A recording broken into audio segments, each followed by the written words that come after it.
في الحياة ديالك غادي تلاقى بزاف الانواع ديال الناس، وكل نوع كيتميز بشخصية مختلفة على الاخرى. وفي هذا الفيديو غادي نهضروا على اهم الانواع وكيفاش ممكن تتعامل معاهم. نجيو للنوع الاول، هو هذاك الانسان اللي غادي يبغيك كيف ما انت، وغادي يثيق فيك لواحد الدرجة كبيرة، غادي يثيق في القدرات ديالك واخا انت باقي ما كدير والو، حيت عارفك واحد النهار غادي دير شي حاجة زوينة بزاف وكتلقاه ديما في جنبك، كتعتبره فرد من العائلة ديالك. هاد النوع كل واحد فينا كيتمنى يكون عنده واحد بحاله، ما تفرطش فيه. النوع الثاني هو هذاك الانسان اللي كيدير راسو عارف كل شيء، هو في نفس الوقت ما عارف والو، كيتباهى بشي حوايج تافهه بزاف اللي كتجيك انت ديال الدراري الصغار، وكتلقاه ديما كيتحاور معاك في اي حاجه وفي اي موضوع كيف ما كان.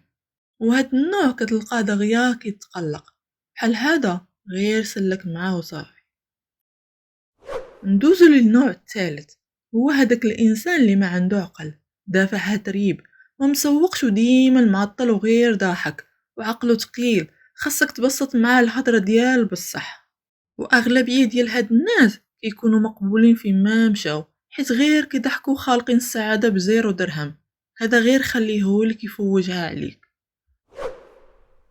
اما النوع الرابع هو هذاك اللي فيه العياقه والتبوزيق على الخوال خاوي، كيبدا يبان عليك بشتي انا درت ودرت، وكينسى واحد الحاجه اللي كيقول راني درت كاع ما كيكون دار حتى حاجه. وهذا النوع غير فوتو عليك. نجيو للنوع الخامس، هما هادوك الناس اللي سكات والدق من تحت الطابله، كتلقاه ديما ساكت والهضره ديالو موزونه، تقدر انت تهضر معاه بجمله هو يجاوبك بكلمه واحده، ما كيزربش وما كيصدعش راسو. الاغلبيه ديال هادو ما كتلقاهمش كيعاشروا الناس بزاف، اصلا دار خير في راسو فينا، ما عندنا ما نديرو بيه. النوع السادس هما ديال دابا صحاب الفيسبوك والانستغرام والتيك توك، كتشوفوا فيه هادو كتار من الرسوم متحركه اللي كنتي كتفرج فيهم في الصغر. هاد النوع ديال الناس بزاف كتلقاه ما كيدير والو وما عنده والو، ويشوفك درتي غير بيكالا ويتبعك عليها، ما نعرف كي دار ليها.